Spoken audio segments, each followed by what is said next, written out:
Okay, first of all, good morning to all of you. By the grace of great God and great Vaheguru, let us start our today's session. That is about the Delupin. That is about the Delupin. Okay, and that is the start of the unit 4. ठीक है? Delupin. ठीक है? It is also called a nebula. It is also called a nebula. Del क्या है? Del is a vector quantity. Del is a vector quantity. जिसका है del is equal to I cap curly by curly x plus j cap curly by plus k cap curly by curly x. या कई बार इसको ऐसा भी बोला जाता है I cap del by del x, I cap del by del x plus j cap del by del y plus k cap del by del z. Okay, अब derivative का मतलब क्या होता है? ये पार्शियल डेरिवेटिव है ना. डेरिवेटिव का मतलब क्या होता है? चेंज. क्या होता है? चेंज. तो कर्ली बाय कर्ली x का मतलब क्या होगा? Change with respect to x. Curly by का मतलब change with respect to y, change with respect to z. और पार्शियल क्यों यूज कर रहे हैं? देखो, अगर हमारा फंक्शन एक से ज्यादा वेरिएबल पे डिपेंड कर रहा है तो हम वहां पे क्या यूज करते हैं? पार्शियल. क्या यूज करते हैं? पार्शियल. लेट अस से मेरा फंक्शन है f equal to f of x y z. इसमें कितने वेरिएबल आ रहे हैं? 3. 1 2 3. इसमें कौन सा यूज करेंगे? पार्शियल. क्या यूज करेंगे? यहाँ पे होगा curly f by curly x, curly f by curly x, curly f by curly y, curly f by curly z. अगर मेरा फंक्शन एक ही वेरिएबल पे हो f of x, तब हम क्या यूज करेंगे? Complete derivative df by dx, df by dx. क्यों? यहाँ पे जो हमारा फंक्शन है that is depend only upon the single variable. अगर सिंगल वेरिएबल में है तो कंप्लीट डेरिवेटिव, अगर सिंगल से ज्यादा है, एक से ज्यादा है तो partial derivative. It is called a partial. Okay, I getting a point? Yes और नो? Yes sir. ओके, सो सी, ये मेरे को बताइए, ये जो डेल है इसको नेबुला भी बोलते हैं. ये स्केलर क्वांटिटी है तो वेक्टर क्वांटिटी है? ये है वेक्टर. ये क्या है? कैसे पता चला वेक्टर क्वांटिटी है? क्योंकि इसमें i कैप, j कैप और k कैप आ रहा है. ऐसा लगा ना? इसमें i कैप, j कैप और k कैप आ रहा है, तो ये वेक्टर क्वांटिटी. ठीक है, तो मैं 10+1 से स्टार्ट करता हूं, बेसिक से स्टार्ट करता हूं, 9th क्लास से स्टार्ट करता हूं. स्केलर क्वांटिटीज क्या होती है? What do you mean by scalar quantities? Scalar quantities कौन सी होती है जिसका क्या होता है? सिर्फ magnitude. For example distance, mass, time. Mass, length, time. Length को आप डिस्टेंस बोल दो. ठीक है, ठीक है. मास, लेंथ को डिस्टेंस बोल दो और टाइम बोल दो. ठीक है, ये क्या होगी? स्केलर. और वेक्टर क्वांटिटीज कौन सी होती है? जिसमें मैग्नीट्यूड भी हो, डायरेक्शन भी हो. Magnitude plus direction. इसकी कौन कौन सी एग्जांपल्स हैं? डिस्प्लेसमेंट, वेलोसिटी, डिस्प्लेसमेंट, और इसमें स्पीड आ जाएगी, फोर्स, एक्सेट्रा. बहुत सी मोमेंटम. ठीक है, हो जाएगी नहीं आएगी? बहुत सी क्वांटिटी. ठीक है, तो जिसमें मैग्नीट्यूड भी हो, डायरेक्शन भी. ठीक है, अब मान लीजिए मेरे पास दो पॉइंट्स हैं. लेट अस से I have two points A and B. बस दो पॉइंट्स हैं.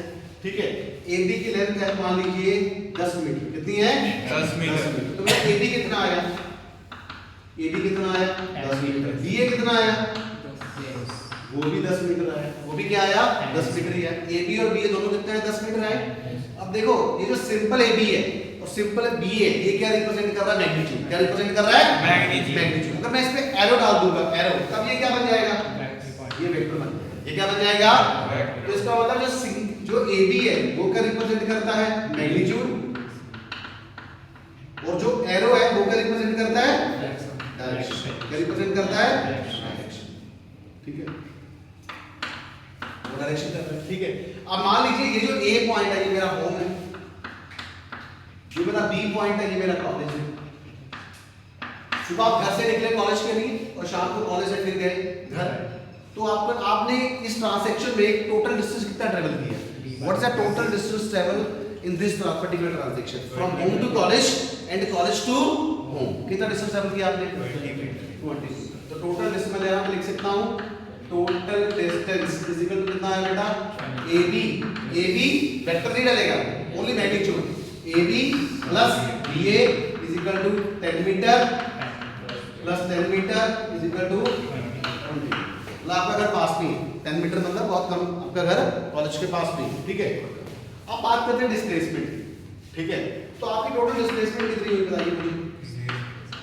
टोटल डिस्प्लेसमेंट निकालते हैं, टोटल डिस्प्लेसमेंट कितनी है। पहले आप गए ए से बी, पहले आप गए ए से बी, तो मैं डालूंगा ए बी वेक्टर प्लस फिर आप गए बी से, तो आ गया बी वेक्टर। ये जो ए बी वेक्टर है ये क्या रिप्रेजेंट कर रहा है, it represents from point A to point B, और बी ए वेक्टर क्या रिप्रेजेंट कर रहा है, from point B to point A. और ये A B is equal to क्या होगा बेटा, A B is equal to minus B होगा कि नहीं होगा। मैग्नीट्यूड दोनों का सेम है ए बी और बी ए का, बट डायरेक्शन क्या है, उल्टी। डायरेक्शन क्या है, ए बी भी 10 है, बी ए भी 10 है, बट ए बी इस तरफ 10 है, बी ए इस तरफ 10 है, तो डायरेक्शन क्या हो गई, उल्टी हो गई। तो A B vector is equal to minus B vector. आप एक एक्सप्रेशन को इसमें यूज कीजिए, तो मेरा डिस्प्लेसमेंट कितनी आ गई, A B vector minus A B vector कितनी आ गई, मतलब मेरी डिस्प्लेसमेंट 0 हो सकती है, बट मेरा डिस्टेंस कभी भी 0 नहीं हो सकता। गेटिंग माय पॉइंट, समझ आई कि नहीं आई। तो A B plus B A क्या आया, 0 है, ठीक है। A B plus B A क्या आया, 0 वेक्टर। और A B plus B A magnitude में कितना आया, 20, क्या आया, ठीक है। अब देखो जिस तरह से हमारे पास स्केलर क्वांटिटीज होती है, वेक्टर क्वांटिटीज होती हैं, उसी तरह से हमारे पास फील्ड्स होते हैं। क्या होते हैं, फील्ड्स। हमारे पास दो तरह के फील्ड्स होते हैं, एक होता है स्केलर फील्ड, दूसरा क्या होता है, वेक्टर फील्ड। दूसरा क्या होता है, तो स्केलर फील्ड में क्या होगा, स्केलर फील्ड में किसकी बात होगी, मैग्नीट्यूड की बात होगी, और वेक्टर फील्ड में किसकी बात होगी, मैग्नीट्यूड और डायरेक्शन दोनों की बात होगी, मतलब उसमें वेक्टर की बात होगी, उसमें किसकी बात होगी, वेक्टर में। तो मैं यहाँ पे लिख रहा हूँ बेटा, इसको साफ करके, फील्ड्स, मैं यहाँ पे लिख रहा हूँ फील्ड्स। फील्ड्स क्या होते हैं, ठीक है, दो तरह के फील्ड्स होते हैं मेरे पास, एक होता है स्केलर फील्ड, दूसरा क्या होता है बेटा, वेक्टर फील्ड। तो स्केलर फील्ड कौन सा हुआ, scalar field is a field that assigns a single value, that assigns a single value to each point in a space, to each point in a single value का मतलब क्या होगा, magnitude. किसकी बात हो रही है, मैग्नीट्यूड की। तो लिखिए scalar field is a field that assigns a single value, scalar field is a field that assigns a single value to each point in a space, that assigns single value to each point in space. उसकी example कौन सी होगी, for example scalar field की कौन सी examples होगी, voltage, current, energy. Voltage, current, energy, temperature, ठीक है। हर जगह पे टेम्परेचर की क्या होगी, एक यूनिक वैल्यू होगी। क्या होगी, एक यूनिक वैल्यू, ठीक है। अगर इस कमरे की मैं बात करूं, टेम्परेचर की क्या होगी, एक यूनिक वैल्यू, ठीक है। तो scalar field is a field that assigns a single value, that assign a single value to each point in the space, for example voltage, current, energy and temperature etcetera, okay, etcetera. तो vector field क्या होगा, scalar vector field is a field that assigns a vector to each point in the space। तो देखिए a vector field is a field that assigns a vector to each point, that assigns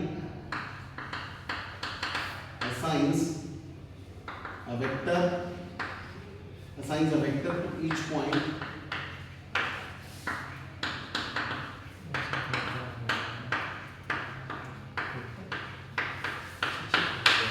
assigns a vector to each point, assigns a single value to each point in a space, assigns a vector to each point in the space is called a vector field। For example, vector field में आप क्या बताओगे, electric field, magnetic field, electric field, magnetic field, ये किसकी example है, vector field, ठीक है। Electric field और मैग्नेटिक, देखो ये डायरेक्शन डिपेंडेंट है कि नहीं है, है कि नहीं है। जितना आप उससे दूर जाओगे सोर्स से, इलेक्ट्रिक फील्ड क्या होगा, स्ट्रांग होगा या वीक होगा? स्ट्रांग होगा वीक होगा? मान लो यहाँ पे खाने की कोई चीज रखी हुई है सेंटर पे, रूम के सेंटर पे कोई खाने की चीज रखी है जहाँ सेंट की शीशी रखी है, जितना आप दूर जाओगे स्मेल कम होगी ज्यादा होगी? कम होगी। तो इसी तरह से सोर्स से जितना हम दूर जाएंगे तो क्या होगा? फोर्स ऑफ अट्रैक्शन क्या होगी? कम होती जाएगी। जितना पास आएगी बढ़ती जाएगी। अच्छा, वो डिपेंड करता है कि चार्जेस कैसे, वो डिपेंड करता है चार्जेस कैसे। अगर दोनों पॉजिटिव है तो रिपेल होगा, एक पॉजिटिव एक नेगेटिव है तो अट्रैक्ट होगा। तो क्या होगा? अट्रैक्ट होगा। ठीक है, because force is inversely proportional to r square. Force is inversely proportional to r square. निकाल देना हम। F is equal to 1 by 4 pi epsilon naught Q1 Q2 by R square। तो 1 by 4 pi epsilon naught वो भी constant है, Q1 और Q2 वो भी कांस्टेंट है, चार्ज भी कांस्टेंट हो गए ना। एक बार अगर 5 कूलम का चार्ज रख दिया और 10 कूलम का चार्ज रख दिया तो फिक्स हो गए ना। R क्या अपने हाथ में है, आगे पीछे कर सकते हैं, कभी डिस्टेंस कम कर देंगे कभी ज्यादा कर देंगे। I getting your point? ऐसे होता ना, ये देखो ये दो चार्ज है Q1 और Q2, और ये क्या डिस्टेंस दोनों के बीच में यार, मान लो ये 5 कूलम का है प्लस 5 का, ये माइनस 10 कूलम का है, तो ये भी फिक्स है ये भी फिक्स है। तो R क्या है? वेरिएबल। R क्या है? वेरिएबल। ये R आप कम भी कर सकते हो ज्यादा भी कर सकते हो। फॉर्मूला क्या होता है? F is equal to 1 by 4 epsilon naught Q2 by R square। F is proportional to R square। तो जितना डिस्टेंस ज्यादा होगा, ठीक है,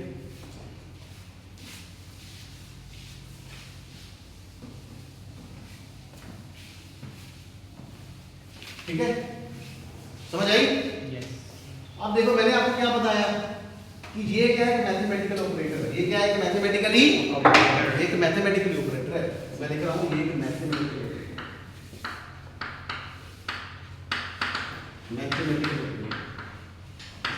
अब इसको लगाना, इसको यूज कैसे करना है, इसको यूज कैसे करना है वो हमें सीखनी है। जैसे फॉर एग्जांपल एक ड्रिल मशीन होती है ना, ड्रिल मशीन देखिए ना आपने, ड्रिल मशीन को हर कोई आदमी नहीं चला सकता। उसको चलाने की क्या है, एक टेक्निक होती है। सबसे पहले उसमें बर्मा डालते हैं प्रॉपर, फिर जब चलाते हैं पीछे भी फोर्स आती है according to Newton third law, है ना, तो उसको प्रॉपर्ली चलाने का एक तरीका होता है। तो हम देखेंगे कि हमें इस ऑपरेटर को इस्तेमाल कैसे करना है। तो उसको इस्तेमाल करने के लिए पहले मैंने एक ऑर्डिनरी ऑपरेटर लेता हूँ और उसको मैं किसी फंक्शन पे लगाता हूँ, देखता हूँ कि क्या आंसर आता है। ठीक है, यस और नो? यस और नो? Yes sir. तो मान लीजिए मेरा एक ये एग्जांपल है, मेरा एक ऑपरेटर है ए कैप। ए कैप ये मेरा ऑपरेटर है। ए कैप क्या मेरा एक ऑपरेटर। ये ऑपरेटर कोई भी हो सकता है, ये डेरिवेटिव वाला भी हो सकता है, इंटीग्रेशन वाला भी हो सकता है। तो मैंने जो ऑपरेटर लिया डबल डेरिवेटिव वाला, d2 by dx, d2 by dx, double derivative वाला ऑपरेटर। ये क्या क्या मेरा d2 by dx स्क्वायर है। ठीक है, और मेरा एक फंक्शन है f of x sin x, f of x of sin x। ठीक है, अब मैं इस ऑपरेटर को इस फंक्शन पे लगाता हूं, देखता है क्या आंसर है। ठीक है, चले। तो मैंने a कैप को f of x पे लगाया तो क्या आंसर आया? a कैप क्या है? d2 by dx square of sin x, यही है ना। इसको मैंने ब्रेक कर लिया, ये आ गया d by dx of sin of x। sin x का डेरिवेटिव क्या होता है? cos। जोर से बोलो भाई, cos x d by dx of cos x। और cos x का क्या होता है? sin x। मेरा आंसर क्या आया? मेरा आंसर आया, जब मैंने a कैप को fx पे लगाया तो मेरा आंसर आया -1 into sin x। मतलब क्या आया? -1 into f of x, -1 into f of x। इसका मतलब ये -1 है, ये क्या कांस्टेंट वैल्यू, ठीक है मेरी, इसको मैं c मान लेता हूँ। क्या मान लेता हूँ? c। तो ये क्या आंसर है मेरा? a cap f of x is equal to c into f of x। तो c क्या इसकी आइगन वैल्यू, c क्या इसकी आइगन वैल्यू। मतलब मैंने किसी ऑपरेटर को फंक्शन पे लगाया तो फंक्शन चेंज नहीं हुआ, फंक्शन चेंज नहीं हुआ, उसके साथ -1 मुझे मेरी आइगन वैल्यू है। ठीक है, और f of x क्या हो गया? मेरा आइगन फंक्शन। क्या हो गया? Eigen function. मान लो अगर सिंगल डेरिवेटिव होता तो, मान लो अगर मेरा a कैप है वो d by dx होता तो क्या आंसर आता? फिर आंसर क्या आता? a cap of f is equal to d by dx of sin x। sin x का आ गया cos x। तो मैच नहीं किया, अब तो मैच नहीं किया, तो क्या मैं लिख सकता हूँ ऐसे?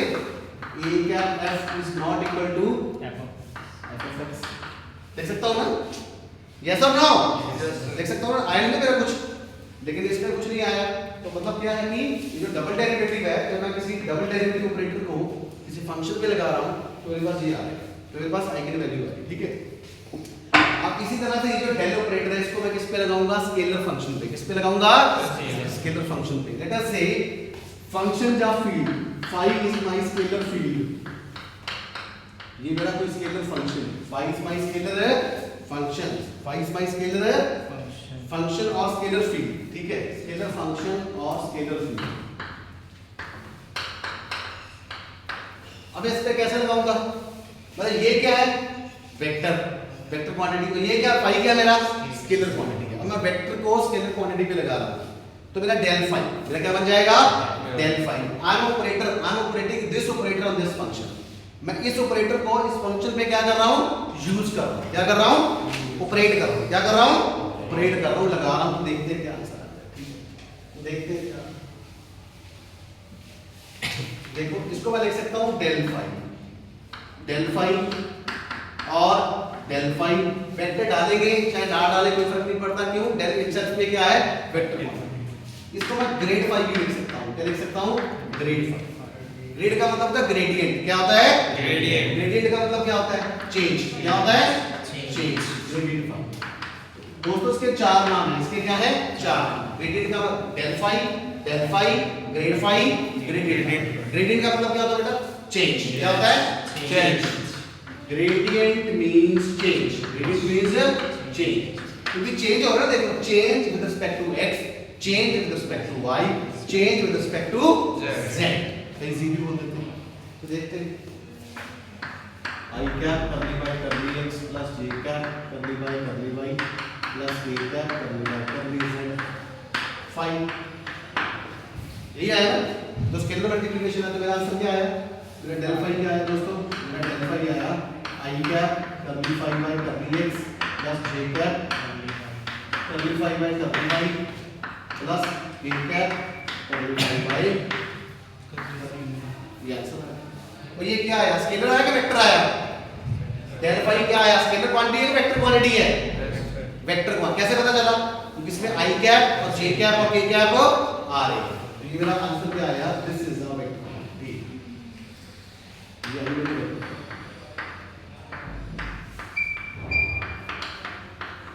Del phi is a vector quantity.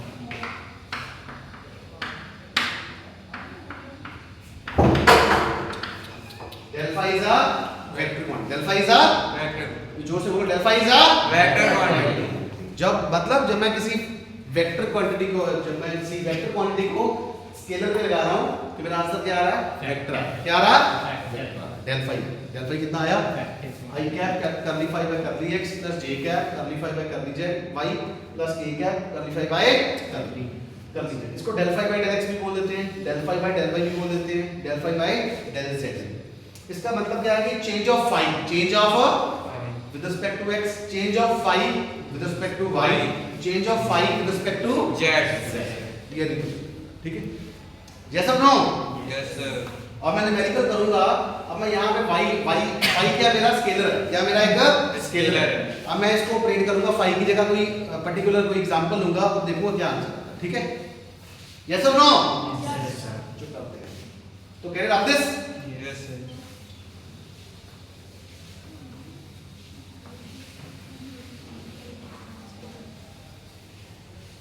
अच्छा फ्रेंड्स, मान लीजिए ये मेरा 3 डायमेंशनल कोऑर्डिनेट सिस्टम है, x y z। ये मेरा ओरिजिन है, ये मेरा पॉइंट P है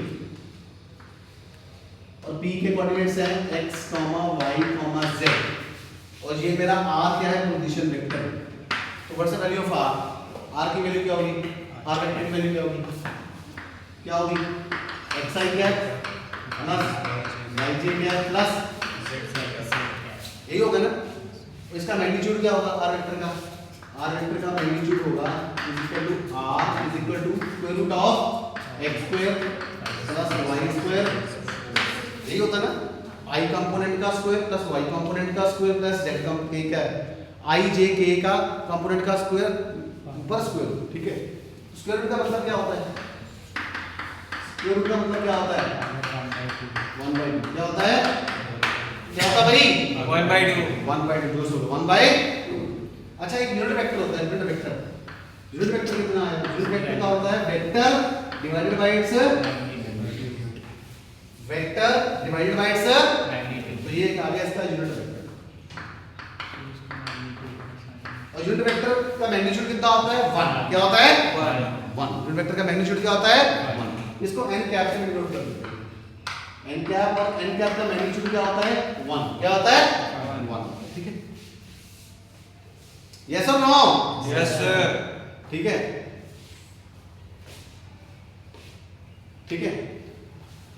इसका मतलब ये मेरा r क्या है ये r क्या है स्केलर है क्या वेक्टर है ये r क्या है स्केलर वेक्टर जो से बोलो स्केलर वेक्टर स्केलर में लिख रहा हूं स्केलर ये वाला r क्या है वेक्टर अब मैं अपने डेल ऑपरेटर को स्केलर पे लगाऊंगा ठीक है तो न्यूमेरिकल करूंगा क्वेश्चन करूंगा calculate del r calculator del r और इसको ऐसे भी लिख सकते हैं और ग्रेड r ऐसे भी लिख सकते हैं ठीक है ये वेक्टर है ये स्केलर ठीक है ग्रेडियंट r ठीक है यस और नो करते हैं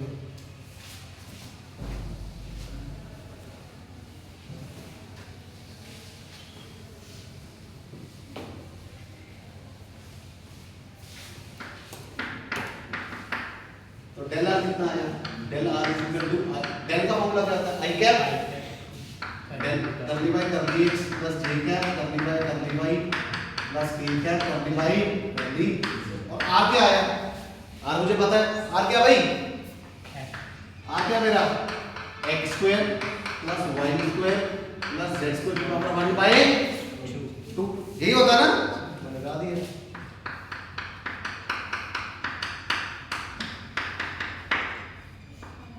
अब ये क्या हो जाएगा अंदर मल्टीप्लाई है ना डेल r कितना आया मेरा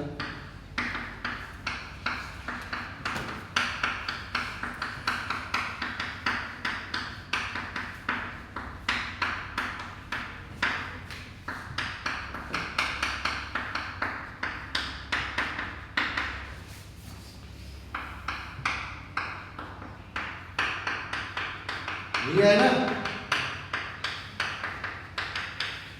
यही है ना यस और नो यस सर अब मैं क्या करूंगा इसको सारे को सॉल्व करने के लिए I will simplify this by parts तो पहले मैं इसको सॉल्व करता हूं फिर इसको सॉल्व करता हूं फिर इसको मैं इसको सॉल्व करता हूं इसको सॉल्व कीजिए करली by curly x of x square plus y square plus z square की पावर 1/2 कितना आंसर आ रहा है इसका फॉर्मूला होता है ये वाला d by dx of u raised to power n क्या फॉर्मूला होता है n into n minus 1 into dg upon dx ये फॉर्मूला आता है ना तो मेरा u क्या आ गया x square plus y square plus z square और n क्या आ गया 1/2 तो आंसर कितना आया 1/2 x square plus y square plus z square 1/2 minus 1 into curly by curly x of x square plus y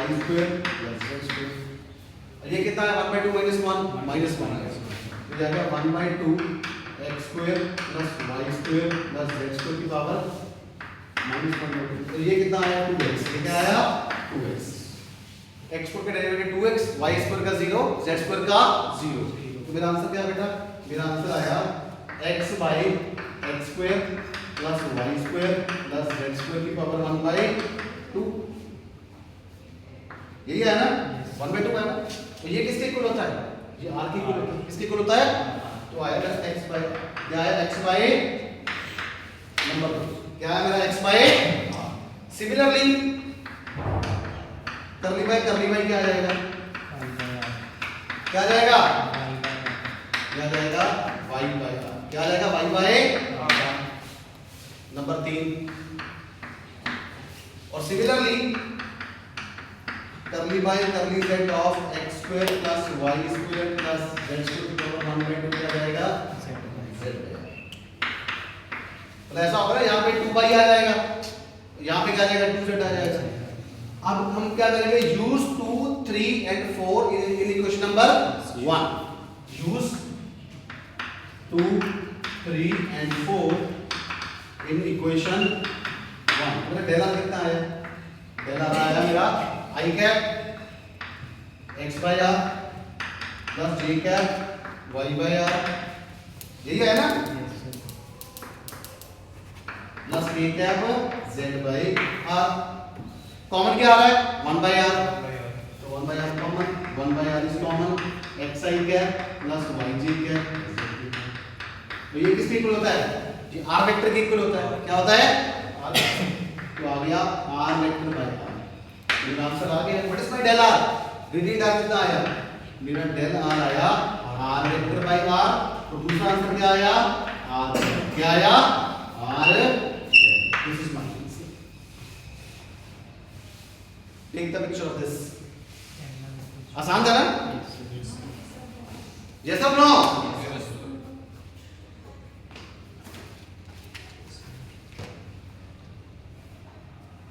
यहाँ पे यहाँ खींचो अब खींचो ठीक है x बाय आर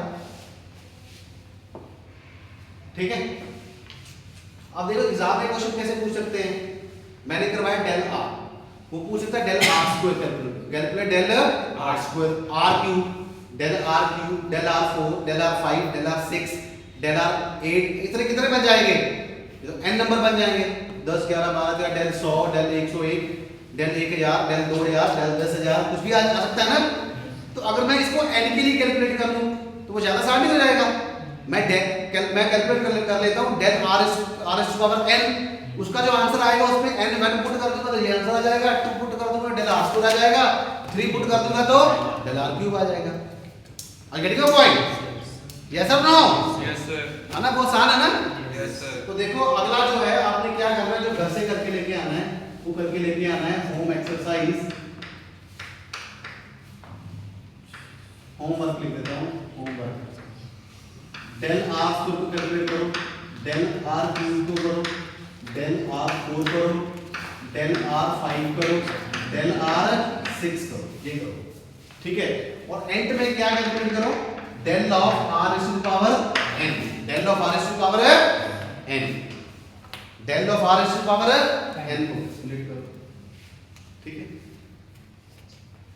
कोई करेगा यहां पे आके डेल आर स्क्वायर करेगा डेल आर स्क्वायर को कैलकुलेट करेगा कोई what is del R square करेगा कोई सबसे पहले मुझे आर स्क्वायर चाहिए ना व्हाट इज आर वो मेरा आर है ना वो मेरा आर है ना तो आर स्क्वायर कितना आएगा squaring both side squaring both side तो मेरा आर स्क्वायर आ गया R square is equal to x square plus y square plus z की पावर 1 की पावर वो 1 लिखने की जरूरत नहीं होती 2 की पावर 1 पूरी होती है ठीक है। और यहां पे क्या जाएगा R square R square R square ठीक है। और यहां पे क्या जाएगा खत्म कर दिया यहां पे क्या जाएगा यहां पे सही करो फ्रेंड्स वहाँ पे आर्ट्स के डालिए हां यहां पे आर स्क्वायर ठीक है सही कर रहा हूं। यहां पे क्या जाएगा पावर जाएगी यहां पे कट जाएगा तो यहां पे फॉर्मूला लगेगा नहीं ये वाला नहीं लगेगा ओनली 2 उन्हीं क्या आएगा सर 2x 2x आएगा 2y और यहां पे क्या जाएगा 2y 2 2y आएगा 1/2 रेज यहां पे क्या जाएगा 2z 2z आ जाएगा ये क्या आ जाएगा 2 3 सही कर रहा हूं गलत कर रहा हूं 1/2 रेज कर दो हैं 1/2 लगेगा हां या सॉरी वेरी गुड ठीक है सही कर रहा हूं सही कर रहा हूं ना यहां पे क्या जाएगा 2x 2y 2z इसको दोबारा कर लेते हैं ना तो मैं del use 2 3 and 4 in equation 1 तो डेल आर स्क्वायर कितना आया I 2x भाई सही कर रहा हूं ना I this thing है i cap into 2x plus J cap G cap into 2y plus A cap into 2z. यही है ना? Yes sir. कॉमन क्या निकल रहा है? 2 common. क्या आया? xi cap plus yj cap. Z cap. क्या आंसर आएगा? Then r square कितना है? 2y. 2 into this is 1. Okay. So yeah.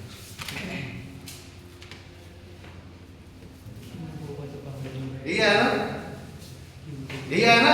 Yes, sir. तो मैंने डेल आर स्क्वायर कर दिया, del R new, del R 4, del R 5, del R 6 और del R इस पावर n नाप लेगा, डेल आर इस पावर n निकाल। अगर मुझे डेल आर इस पावर n पता लग गया तो ठीक है, तो मुझे पता लग जाएगा मेरा आंसर सही है क्या गलत। जो डेल आर इस पावर n है उसका आंसर मैं बता दो आपको कितना है, बता दो कितना आंसर है या खुद करोगे हैं? ये कितना आंसर है? ये सस्पेंस है। ये क्या है? सस्पेंस। तो ये क्वेश्चन आता है कई बार, कैलकुलेट डेल आर इस पावर n और कैलकुलेट ग्रेडियंट आर इस पावर n। ये सेम ही है, ग्रेड आर इस पावर n, ग्रेडियंट आर इस पावर n, डेल आर इस power n, this is the same, this is the same. तो ये क्वेश्चन आता है, ठीक है, डेल आर इस पावर n आपने निकालना है। अच्छा, आप वेरीफाई कैसे करोगे कि आपका आंसर सही है आर इस पावर n का? देखो जो भी आंसर यहाँ पे आएगा ना, अगर आप r के लिए 2 पुट करोगे तो आंसर क्या आना चाहिए? 2r vector. अगर आप n की सॉरी n 2 पुट करोगे तो ये आंसर आना चाहिए। अगर n 1 पुट करोगे तो आंसर क्या आना चाहिए? r vector by r, r vector by r, which is equal to the r cap, which is equal to the r cap, which is unit vector, which is the unit vector. Okay, any doubt from this part? No. Any doubt? No. Thank you so much.